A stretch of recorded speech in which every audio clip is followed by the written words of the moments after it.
स्थानिक स्वराज्य संस्थांच्या निवडणूक आरक्षण सोडतीवर तायवाडेंनी नाराजी व्यक्त केली आहे। ओबीसींवर अन्याय केल्याचा तायवाडेंनी दावा केलाय। तायवाडे आज मुख्यमंत्र्यांची भेट घेणार आहे। राज्य निवडणूक आयोगाकडे मी तक्रार करणार आहे असं तायवाडे यांनी म्हटलंय। गरज पडल्यास कोर्टात जाण्याचा इशाराही देण्यात आलाय। याविषयी राष्ट्रीय ओबीसी महासंघाचे राष्ट्रीय अध्यक्ष बबनराव तायवाडे यांच्याशी संवाद साधलाय आमचे प्रतिनिधी तेजस महतोरे यांनी।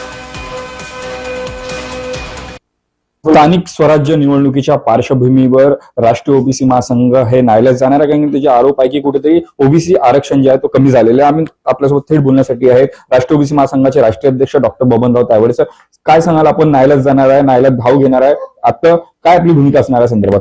नाही, हे बघा की 24 ऑक्टोबरला राज्य निवडणूक आयोगाने महाराष्ट्रातील सर्व महानगरपालिकांमध्ये आरक्षण निश्चित करण्याकरता ज्या सूत्राचा वापर करायचा आहे ते सूत्र कसे वापरायचे हे आदेश देताना त्यांनी SC, ST आणि महिला या 3 प्रवर्गाकरता एक वेगळं सूत्र सांगितलेलं आहे की अनुसूचित जाती जमातीकरता राखून ठेवायच्या जागांच्या संख्येची गणना करताना 0.50 व त्यापेक्षा अधिक असलेला अपूर्णांक पुढील संख्येस पूर्णांकित करण्यात यावा।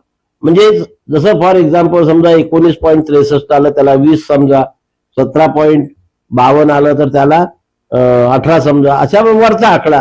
आणि तो मॅथमॅटिक्सचा नियम आहे, गणिताचा नियम असल्यामुळे ते बरोबर आहे। राज्य निवडणूक आयोगाने केला अन्याय असल्यामुळे तो त्यांनी तात्काळ दूर करावा हेच आमचे म्हणणं आहे। तो केव्हा दूर करू शकतात, तो अधिकार पूर्ण त्यांच्याकडे आहे। निवडणुका कशा घ्यायच्या, केव्हा घ्यायच्या, किंवा पुढे ढकलायच्या आणि काय करायचं।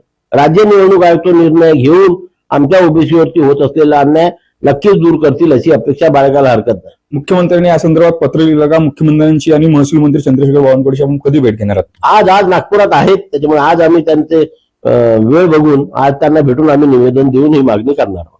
आपण जर बघितलं असेल तर स्थानिक स्वराज्य निवडणुकीची आहे आणि अशावर ओबीसीवर अन्याय झाल्याचे मत जे आहे ते बबनराव तायवाडे यांनी व्यक्त केलेलं आहे। तेजस महतोरे, जय महाराष्ट्र न्यूज, नागपूर।